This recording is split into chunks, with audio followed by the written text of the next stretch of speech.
አላህ ቁርአንን ብቻ ነው አይደል ያወረደው? ማለት ከቁርአን ውጭ ያሉ መጽሐፎች ላይክ የአምላክ ቃል አይደሉም ብሎ ነግሯቸዋል አይደል? እንዴት ከቁርአን ውጭ ያሉ መጽሐፍቶችን ማለት እንዳትቀበሉ ላይክ ባይብል የሚሆን ምንም እንዳትቀበሉ ብሎ ነግሯቸዋል ቁርአን ላይ አይደል? አላህ ያወረደው ቁርአንን ብቻ አይደለም፣ ተውራትንም እንጂልንም ዘቡርንም በወቅቱ አወርዷቸዋል። ግን ያው በሰዎች ስለገባበትና ስለተበረዘ ነው። ግን ኦሪጂናሊ ወርደው እንደነበረ እመኑ ብሎናል። አሁን አንዳንድ ሰዎች ምን ያነሳሉ?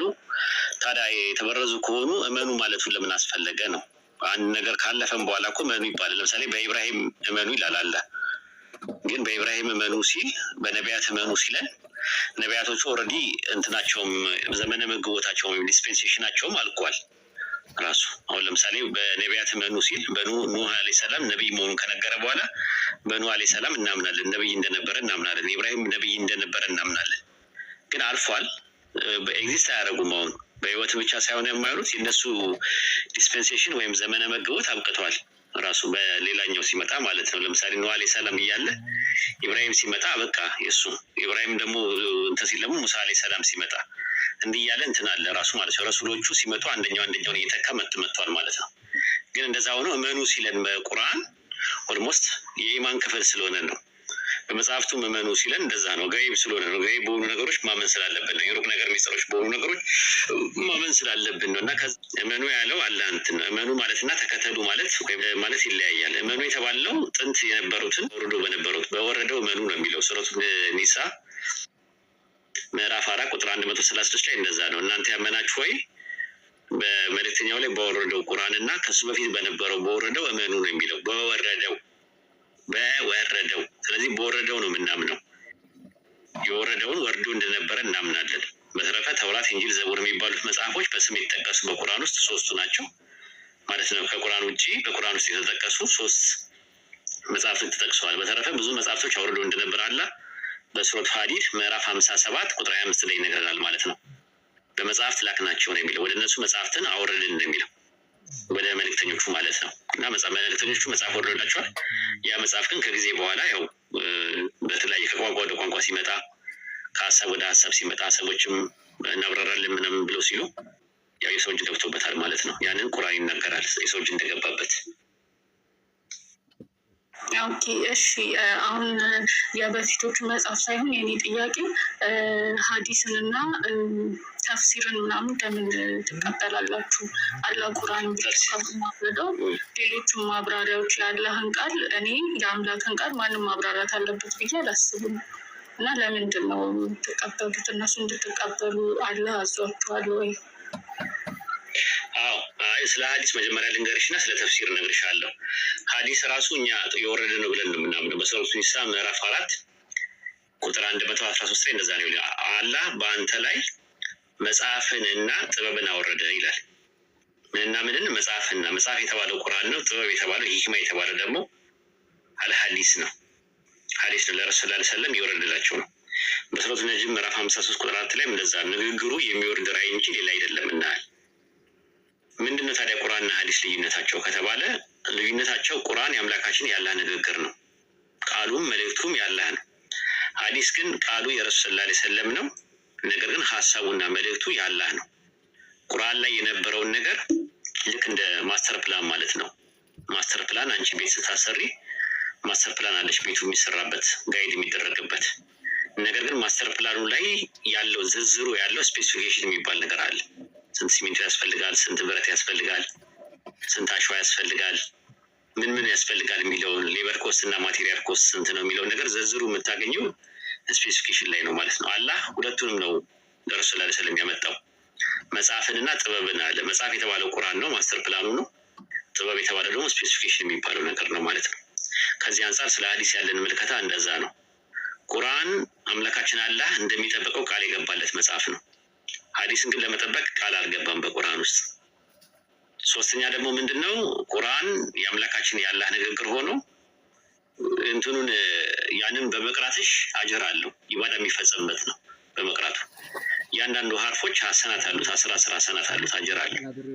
ሐዲስ ግን ውስጥ ያለውን መልዕክት በመረዳትሽ አጅር ልታገኝ ትችላለሽ እንጂ ሙጂዛ ነው፣ ተአምር ነው። ሐዲስ ግን ተአምር ተደርጎ አይደለም የተሰጣቸው፣ ማብራሪያ ተደርጎ ነው የተሰጣቸው ማለት ነው። ሐዲስ አላህ እንደሚጠበቀው ቃል ስላልገባለት ሐዲስ ሰዎች መሀል ላይ ገብተው ሙናፊቃኖች የተወሰነ እጃቸው ስላለበት ጥናት ተጠንተው በደንብ በስነ ስርዓት ኢብኑ ሪጃል የሚባል ባዮግራፊ ቫሉዌሽን የሚባል ነገር ተደርጎ የተለያየ ክፍል አለው። ራሱ ضعيف የሚባል ክፍል አለው፣ ሐሰን አለ፣ መውዱ የሚባል አለ፣ እንደገና ደግሞ ሰሂህ የሚባል አለ። የተለያየ ወደ ተለያየ ነገር ይከፈላል። ይጠናል ራሱ ከየት ነው የመጣው መስመሩ ተብሎ ማለት ነው፣ የሰው እጅ ስለሚገባበት። ቁርአን ግን ሲመጣ በሙተዋቲር ነው የመጣው። በሙተዋቲር ማለት በጀማ ነው 14 ትውልድ እየመጣ እየታፈዘ እንትን ያለ አላህ በልብ ውስጥ እንደሚያሳፍዘው ቃል ገብቶለታል ማለት ነው። እና ቁርአንና ሐዲስ ያላቸው ልዩነት ከብዙ በጥቂቱ በአንድ አረፍተ ነገር ይህንን ይመስላል ማለት ነው። ሐዲስ ላይ ያለውን ከጨረሽ ወደ ሌላ ነገር ወደ ተፍሲር መሄድ እንችላለን። ስለዚህ ግዴታ ተፍሲርን መቀበል አለብን ማለት ነው።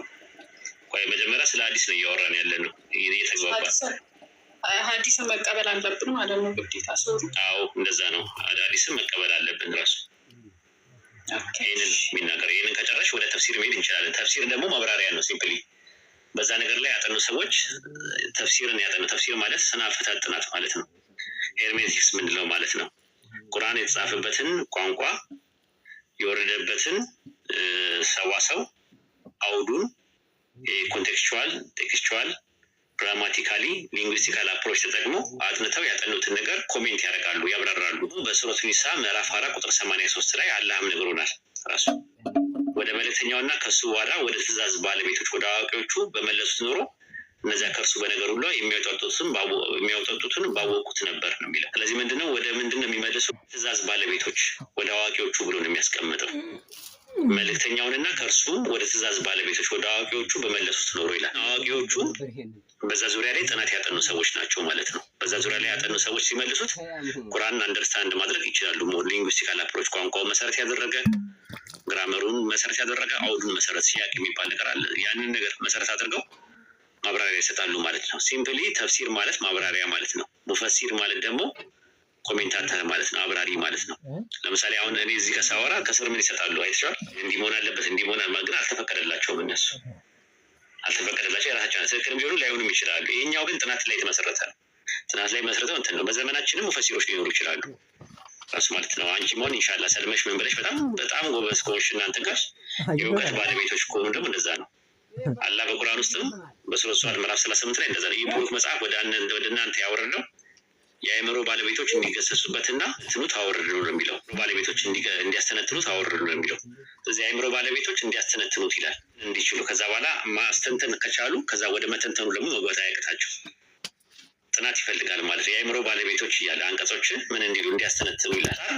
ማብራሪያው ሞር አንደርስታንድ ዲፕ የሆነ አንደርስታንዲንግ ይኖርሻል ማለት ነው። ዲፕ የሆነ አንደርስታንዲንግ ይኖርሻል ማለት ነው።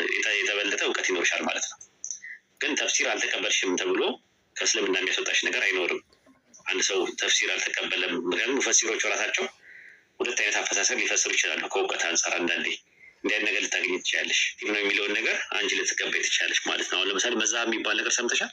የሚባሉ አሉ እኛ ጋር ራሱ ሐነፊ፣ ሻፊ ምናምን የሚባሉ አሉ። ወደ 4 መዛቦች አሉ። 8 ነበሩ፣ 4ቱ ካስማው 4 ቀርተዋል ማለት ነው። እና በቁርአን ላይ አሁን ለምሳሌ እዚህ ጋር ብትነካኩ ታጠቡ የሚለውን ብትነካኩ የሚለውን አንደኛው መዛብ ሲፈታው ምናል መነካካት ማለት ሴክሹዋል ተቺንግ ነው ብሎ ተራክቦ ማድረግ ነው ብሎ ይላል። ማስረጃ ሲለው ደግሞ የመርየምን ያመጣል። ለምሳሌ ሲላት መልአኩ ወንድ ሳይነካኝ እንዴት ይሆናል አለች። ነካኝ ስትል አሁን ተራክቦ ሲያደርገኝ ነው። ፊዚካል ተቺንግ ነው የሚያሳየው። ማነው ሴክሹዋል ተቺንግን ያሳያል።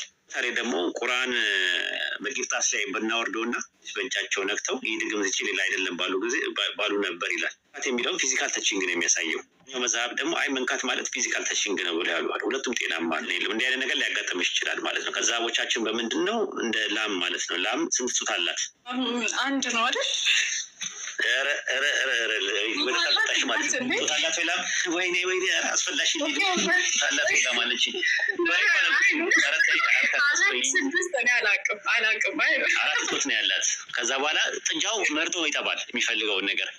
በእኛም በሙስሊሙማ ውስጥ 4 መዛቦች አሉ። ከ4ቱ መዛቦች ውስጥ የፈለገውን ነገር ነቅል ማድረግ ይችላል ማለት ነው። መውሰድ ይችላል፣ መጥባት ይችላል ማለት ነው። ነቅል ያደርጋል ማለት ነው። ከአንዱ ችግር የለውም። አንደኛው ለምን ከዛ ወሰድክ ሻፊን እንትን መዛብ ለምን እንትን አልክ፣ የዚህኛው መዛብ ሀንበሊን ለምን አደረግክ ምናምን የሚባል ነገር የለም።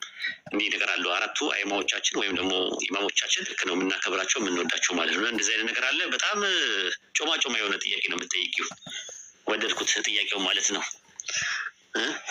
ሻይ ቲንክ እኔ ሀዲስ አልቀበ ማለት አላምንበትም ነበር እና አላነብም ነበር። አዎ እንደዛ ነው። በሱረቱ ኒሳ ምዕራፍ 4 ቁጥር 113 ላይ እንደዛ ነው የሚናገረው። በአንተ ላይ መጽሐፍና ጥበብን አወረድን ነው የሚለው።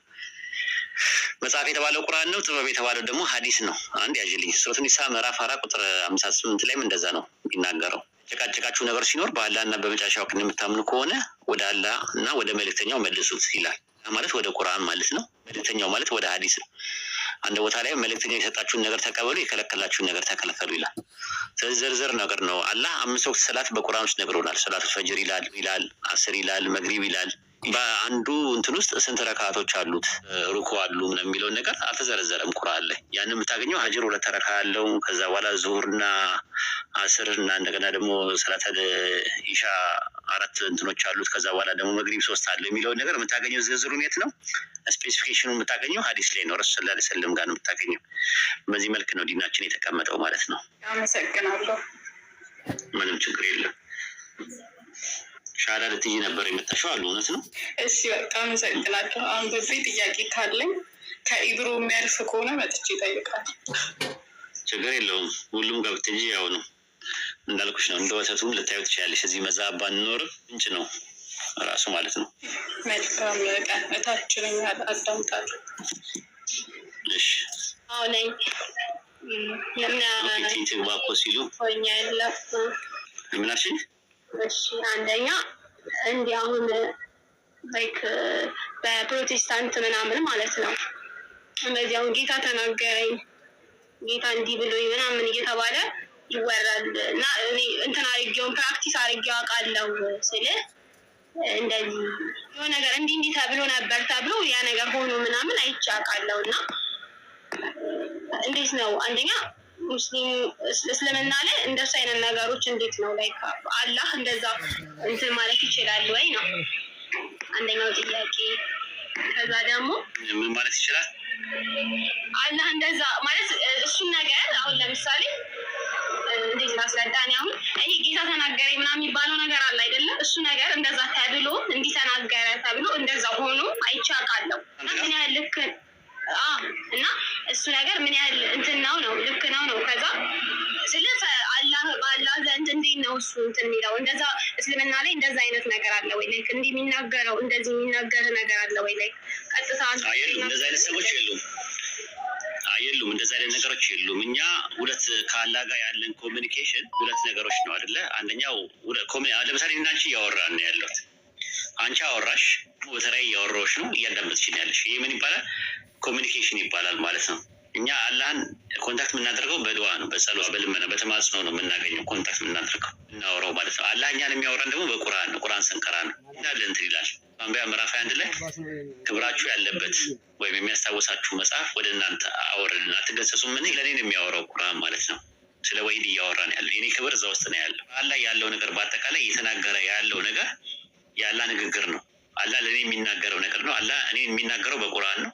አላህን ደግሞ ማናገረው ዱዓ ነው ማለት ነው። ይሄ ነው ያለው። ስለ ነቢያቶች ካልሽ ካላይ ቀር ትንቢተ ሕዝቅኤል ምዕራፍ 13 ቁጥር 2 እና 3 ላይ ምን ይላል መሰለሽ? የሰው ልጅ ወይ ትንቢት በሚናገሩ ትንቢት ተናገር፣ ከገዛ ልባቸው ትንቢት የሚናገሩት የእግዚአብሔርን ቃል ስሙ በላቸው። ጌታ እግዚአብሔር ይላል ምንም ሳያዩ የገዛ መንፈሳቸው ለሚከተሉ ለሰነፎች ነቢያት ወዮላቸው ይላል። ነቢያት በምድረ በዳ እንደሚኖሩ ቀበሮች ናቸዋል እና ሳይልካቸው ይላል እዛው ላይ ቁጥር እግዚአብሔር ሳይልካቸው እግዚአብሔር እንዲህ ይላል እያሉ ውሸትን ሟርተኝነትን አይተዋል። ቃሉ ይጠና ዘንድ ተስፋ አድርገዋል አለ። እንግዲህ ማለት ነው እንደዛ ነገር ነው። አንድ ነቢይ ተነስቶ ትንቢት ተናግሮ ትንቢቱ ሲፈጸም ብታየው በትምህርቱ ፈትሸው ነው ተብሎ የተባለው። ዳግም ምዕራፍ 13 ላይ በመካከላችሁ ቁጥር 1 ላይ በመካከላችሁ ነቢይ ወይም ህልም አላሚ ቢነሳ ምልክትን ታምራትን ቢሰጥ አለ እንደነገረ ምልክቱ ታምራቱ ቢፈጸም አለ የማታውቋቸው ሌሎች ማለት እንከተል እናምልክ ቢል እንዳሰማው ይላል። ጭራሹን ግደለው ነው። ነቢይ ሆኖ መጥቶ የሆነ ነገር ተናግሮ የተናገረው ሲፈጸም ብታይ ወይ ከአምላክ ነው ምናምን አይደለም። ትምህርት እውነት ነው ወይስ ውሸት ነው የሚለው ነገር መፈተሽ አለበት ነው የሚለው። የሚለው ዘዳግም 13 ላይ ማለት ነው።